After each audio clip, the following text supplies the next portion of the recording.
Good afternoon mga mamshi. Ito uli si Shinri Magluluto uli tayo. Ito uli sa kitchen.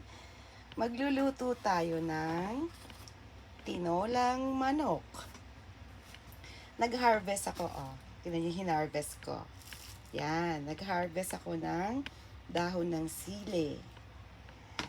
Meron tayong bawang, luya, sibuyas, garlic, ginger, onion. And then this one is the red chili pepper leaves that I harvest.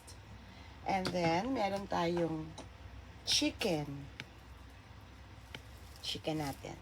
At ang ilalagay ko sa kanya ay upo. See? I don't have papaya. Better papaya eh. Kaya lang I don't have papaya. So, ito na lang upo. Meron pa akong 1/4 na natira. So, ang gagawin natin ay iinitin natin ang ating casserole. Yan. Bakit ayaw uminit? Ayaw mag-fire? Ayaw niya mag-fire. Okay? Yan. So, manonood na lang kayo ha. Itataas ko kayo dyan. Yan. Yan ako. Ano ba yan? Ayan. Okay na ba dyan? Nakabitin kayo dyan. O, diba? Okay lang ba kayo dyan? Yan. So, ayan na. Magsisimula na tayo. Lagay natin yung handle. Lagyan lang natin siya ng mantika. Let's add oil.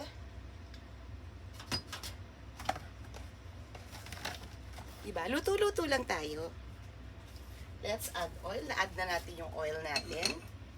Mainit na siya. And then, syempre, as usual, uunahin natin si sibuyas. Ayan. Isusunod natin si bawing. Kumaring bawang. Tapos si luya. Ayan. Yan lang siya. Halo-halo lang. Halo-haluin lang natin siya.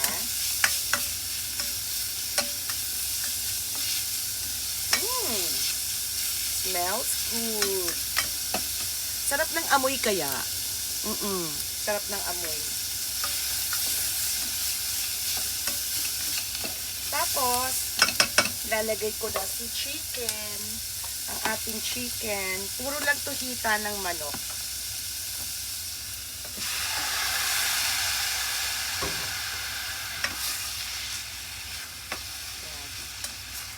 Haluin lang natin siya.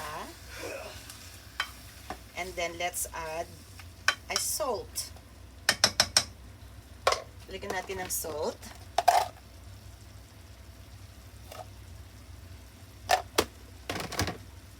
And then, pepper. Pepper.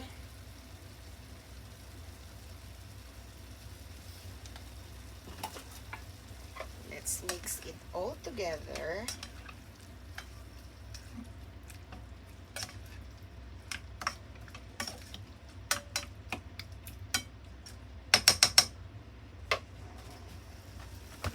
Pag pinapanood nyo ang video ko, pasensya na kayo ha, kasi hindi ako marunong mag-edit.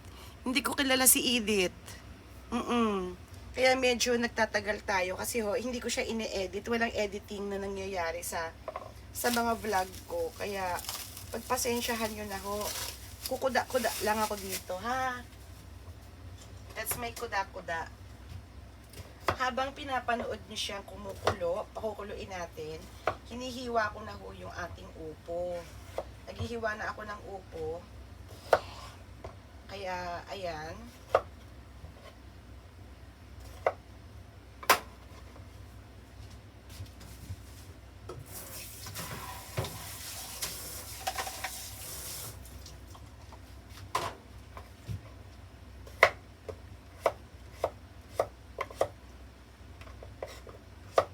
Diyan lang kayo. At nandito naman ako, naghihiwa ng upo.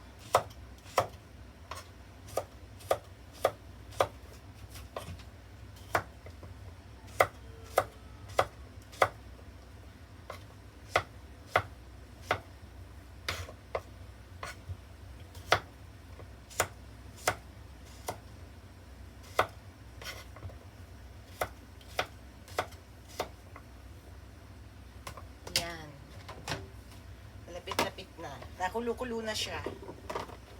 Tapos na rin ako dito sa ating upo.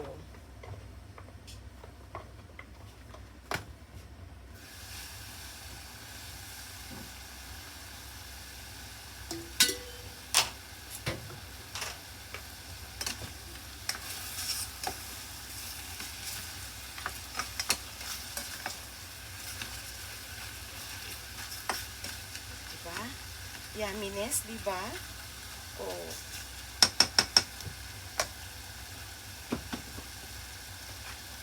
Lagyan natin siya ng chicken broth para mas yummy. Though yummy na siya kahit walang chicken broth.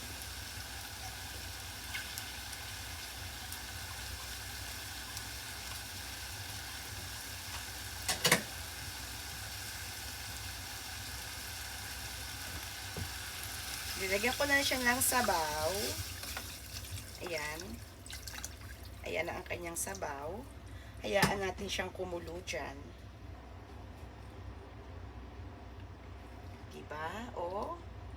Sarap. Pak na pak. Hayaan lang natin kumulo. Let it boil. Let it boil. Let it boil. Oh, diba? Kumanta pa ako. Hindi pala let it boil. Let it go pala. O, diba? Ang daming kalokohan ni Shinri. Yan. Panoorin nyo lang siya. Pagka kumulo na, tawagin nyo ko, ha?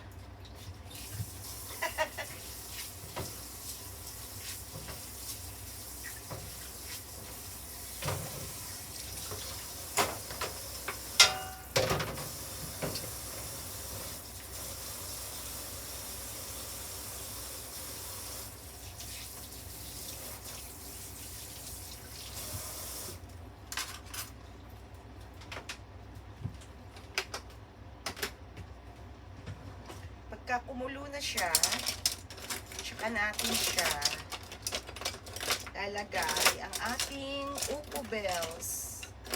Where is the ano?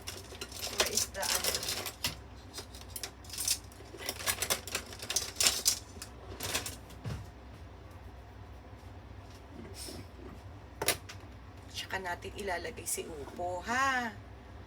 For the meantime, ayan muna siya, pakuluin natin. Pagka kumukulo na siya, tsaka natin ilalagay si upo. Tatanggalin natin yung konting bubbles, kasi minsan may mga bubbles. Ayan, tagal pa ng konti. Diba? Hindi kasi ako marunong mag-edit, mga mamshi. Hindi ako marunong mag-edit na yan. Hindi ko siya kilala. Kailangan magpakilala sa akin si Edith para ma-edit ko siya.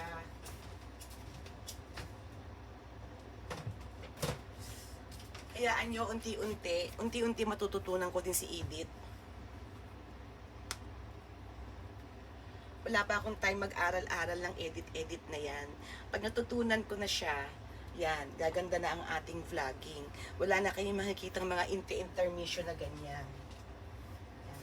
Kaya pagtsatsagaan nyo lang ako, ha? Tsaga-tsaga lang kay Shinri. Yan, medyo kumukulo-kulo na siya. Luin natin ng konti. Hayaan lang natin siyang kumulo-kulo dyan. Para lumambot din yung chicken.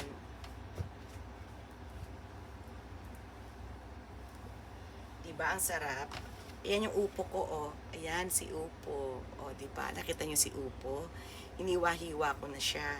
Tapos, ito yung ating hinarvest na dahon ng sili. Yan, leaves ng red chili pepper. Yan, umaano na siya, nagbo-boil-boil na siya. So, pag nagbo-boil-boil ng ganyan, hayaan lang natin, kuhanin natin yung mga bubbles.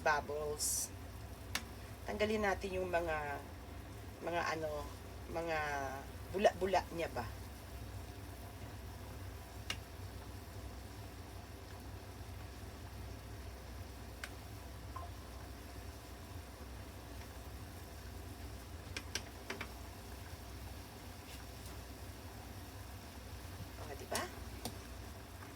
Yes. So, it's boiling now. I'm going to put now the upo. Lagay natin si upo.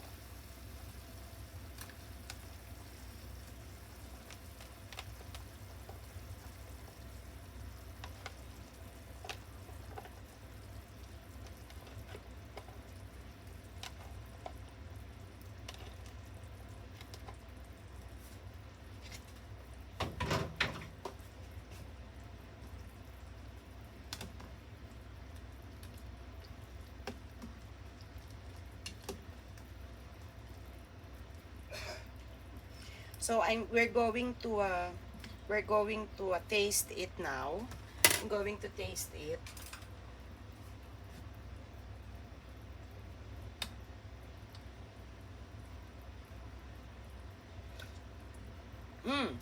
Very good.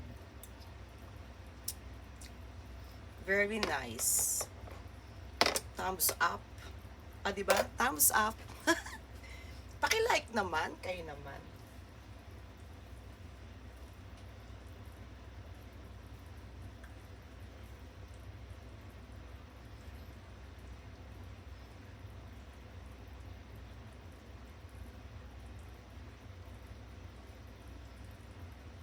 Di ba mga mamshi? Sarap yan lalo na pagka ganitong umuulan. Malamig ang panahon. Yan.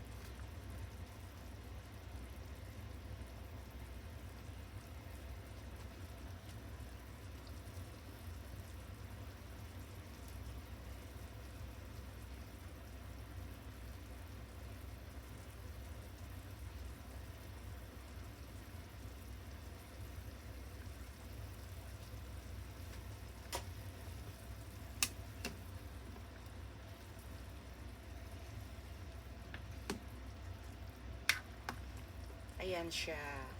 So, pagka alam nyo na ho na medyo luto-luto na yung upo natin at saka malambot na yung ating chicken, pwede nyo na hong ilagay itong ating lips.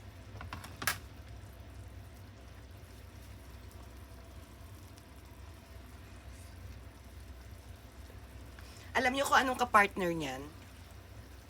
Ang kapartner niyan is fish duck.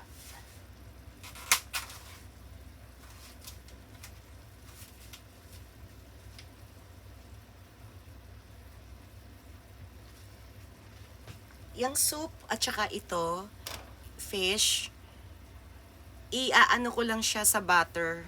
Ito ang kapartner. Diba? Fish and chicken soup. That's my dinner for tonight. Diba? Yan lang, Simpleng-simple, manokski at saka buttered fish. Ayan siya.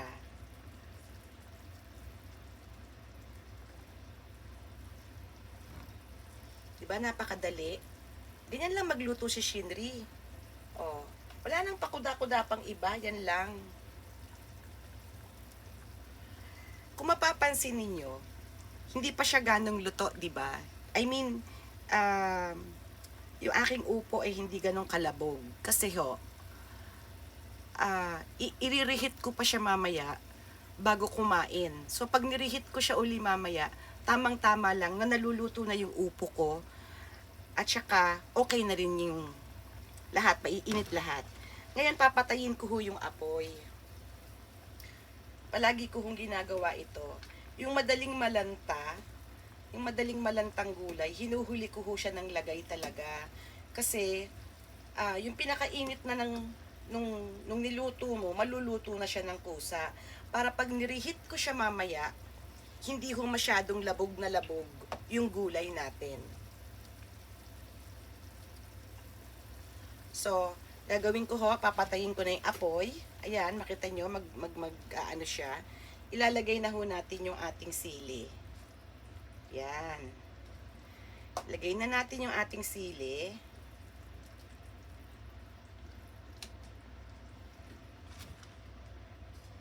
Ayan, diba?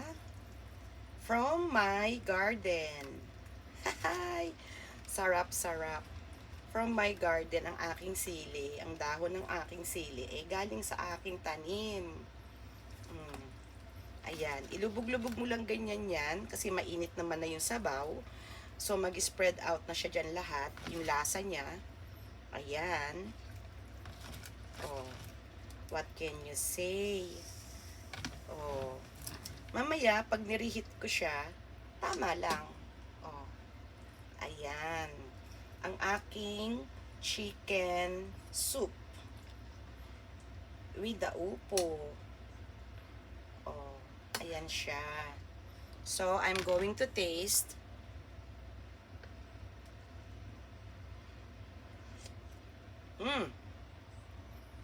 Kaya mahal ako ng asawa ko eh. Masarap kasi luto ko. O paano mga mamshi? See you again on my next live. This is me once again, Shinri M at my kitchen. Bye!